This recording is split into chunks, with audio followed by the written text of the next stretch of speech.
হাসিনা সরকার পতনের পর ১৯ আগস্ট পুঁজিবাজার নিয়ন্ত্রক সংস্থা বিএসইসির দায়িত্ব নেয় রাশেদ মাকসুদ কমিশন। দায়িত্বে এসেই কারসাজির দায়ে বিভিন্ন প্রতিষ্ঠান এবং ব্যক্তিকে এখন পর্যন্ত জরিমানা করেছে ৭২০ কোটি টাকারও বেশি। জরিমানার সবচেয়ে বড় অঙ্ক গুনতে হয়েছে বেক্সিমকোর শেয়ার সংশ্লিষ্টদের। গত অক্টোবরে প্রতিষ্ঠানটির শেয়ার কারসাজির দায়ে ৪ ব্যক্তি ও ৫ প্রতিষ্ঠানকে ৪২৮ কোটি ৫২ লাখ টাকা জরিমানা করেছে বিএসইসি।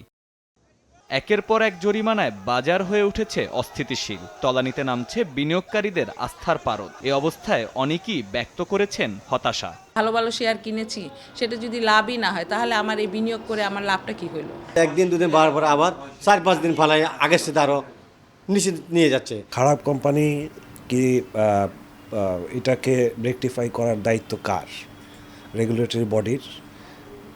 এইটা যদি আমরা সবাই যদি ভালো কোম্পানিতে বিনিয়োগ করি তাহলে রেগুলেটরি বডির প্রয়োজন কি আছে?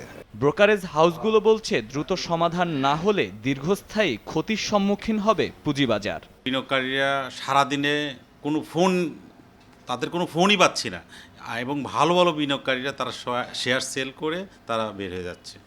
কারণ তারা এই মার্কেটে যে আস্থা, যে একটা অভাব, সেই আস্থা তারা কখনোই ফিরে পাচ্ছে না। ভালো কোম্পানি কি এই বাজারে নাই? অবশ্যই আছে। তো সে স্কয়ার ফার্মা বাড়ে না কেন? স্কয়ার ফার্মা তো ৩০০ টাকা থাকার কথা, তারা ১১০% ডিভিডেন্ড দিচ্ছে, কিন্তু কই, আমরা তো সেটা দেখতে পাচ্ছি না। তবে পুঁজিবাজার সংস্কারে গঠিত টাস্কফোর্সের এর সদস্য বলেন, কোনো প্রতিষ্ঠানকে উদ্দেশ্যমূলকভাবে নয়, দোষীদের শাস্তি দিতেই বাড়ানো হয়েছে জরিমানা। সিকিউরিটি এক্সচেঞ্জ কমিশনে আমরা দেখি যে বড় বড় ফাইন হচ্ছে এখন, গত কয়েক মাস ধরে দেখছি।